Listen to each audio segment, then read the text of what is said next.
Hi. So I finally finished chapter 1. Also, I did mention last video, I want to say again, um, because I've said it many times, but a friend recently told me, like, I can't remember, if I was talking to them via video and maybe they've mostly read it via text, or if I was talking to them on the phone, but a friend was like, I was talking to a friend and they were like, oh, I think I was talking to them in person actually. And they were like, yeah, you've said many times that you really don't, like, it's okay to not read this stuff. It's okay to just, like, figure it out.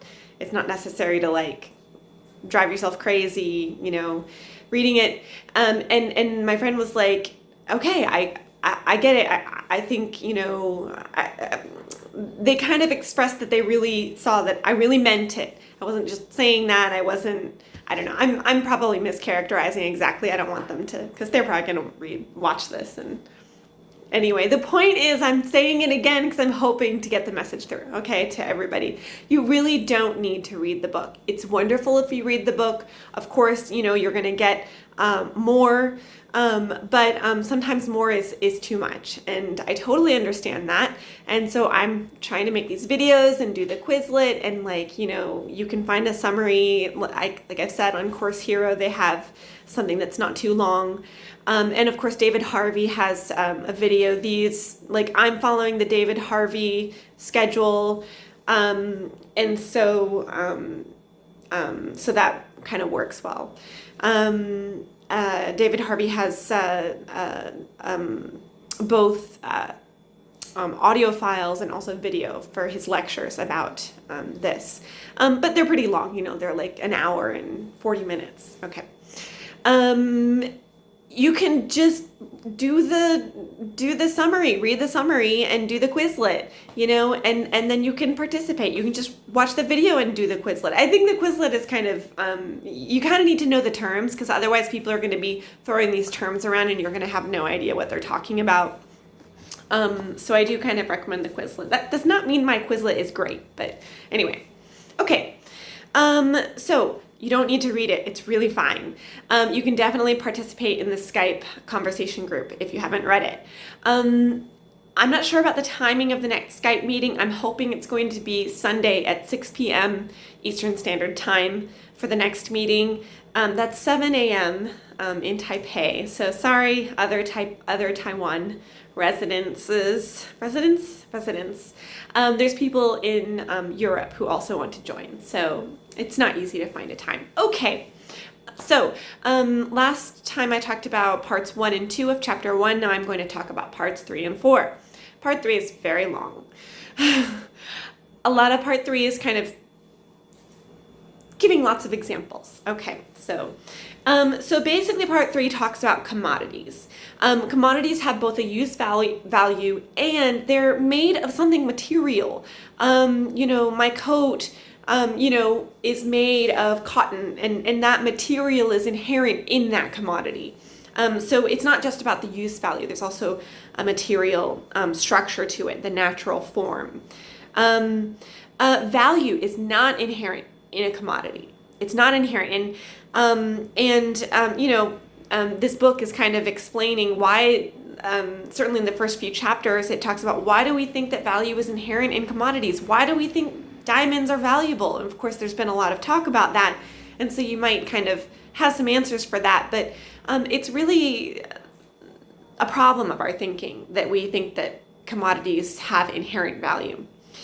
Okay, chapter 3 talks a little bit about money, and how money is used as a universal equivalent. All of these commodities can be exchanged for one another. You can give me, maybe I'll say, yeah, give me 5 pairs of earrings and I'll trade you my coat. Okay. We have this understanding that exchange values exist. And money is often, eventually substituted in rather than just exchanging items.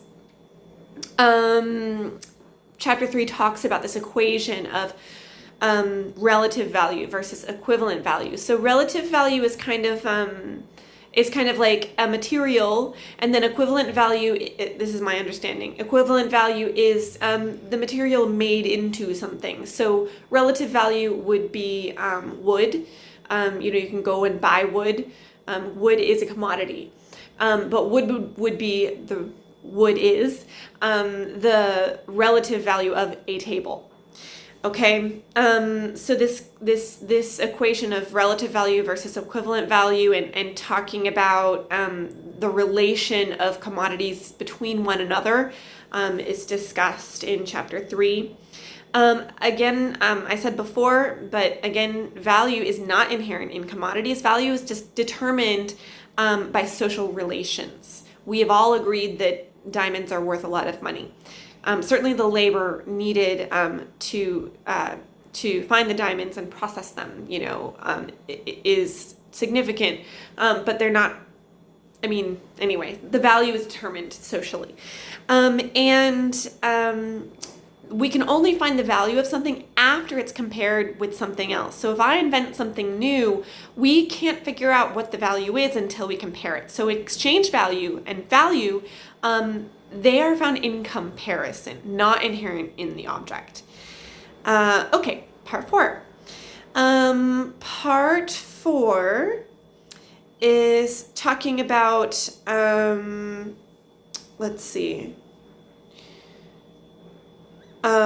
talking more about the process of exchange. So, and how does, I think in the last video I talked about how like all labor is basically, I don't know, maybe I didn't.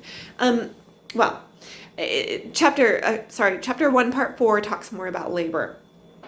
When people make things for themselves, that's not part of a social of an economy.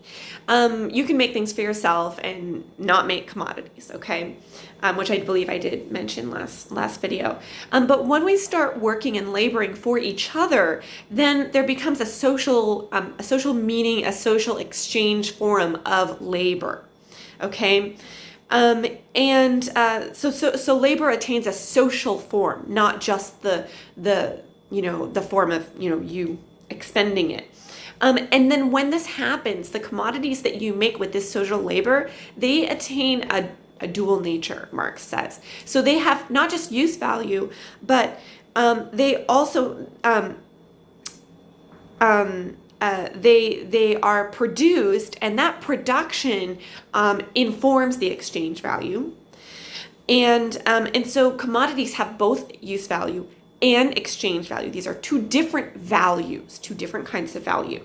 So the way that we see the value of a commodity becomes abstract, because again, the exchange value is determined socially, not based on the physical material of the item, but based on, I worked really hard for this, and so I'm going to make you pay a lot of money for me to give it to you, okay, for example. So that's determined socially. And so this abstract conceptualization begins. Our conception of value begins to become divested from the material form. Some things we trade a lot, okay? So, when you go to the store, you would be very surprised to see eggs cost $20 US dollars. That would be, I don't know, is that a lot? Let's say $100. I don't know how much they cost in the US. I don't think they cost $20. If you go to the store and you see eggs for $50, that would be quite strange, because we have this idea that eggs are normally around, I don't know, I'm sorry that I used USD. No, eggs are normally around 100 NT dollars, okay? If I went to the store and they were 1,000 NT dollars, I would be like, what the heck? And so when commodities, when their exchange value becomes stable, then we come to see their value as fixed. Eggs are worth 100 NT dollars. And if they're more than that, like, that's crazy. Like I don't even, when I think of, eggs, I never think of that, the values become fixed. And when that comes, we just think of eggs as being worth 100 NT dollars. And if you want to say, hey, actually, just for example, you want to say, hey, actually, we need to change the conditions under which the chickens live. And so actually we need to pay 500 NT dollars for eggs. If you do that, I'm going to be like, no way, eggs are $100. I'm never paying $500 because my idea of eggs, of the value of eggs, has become fixed to the material of the eggs, even though the value, the exchange value, was socially determined. Okay. Okay, so this is the process of us distancing ourselves from the true source of the value. Okay, we are separating it out. Okay, and so then because chapter 4 is talking about fetishization. Okay, and how that happens. Okay, chapter 2. Chapter 2 is about the process of exchange. So basically, how do we start exchanging things? We start exchanging things because I think I am an owner. I am a person who can own private property. And I see the other people participating in this exchange as other owners of their own private property. We have this shared idea that that we can have private property and that we can exchange it, and that's kind of a contractual agreement.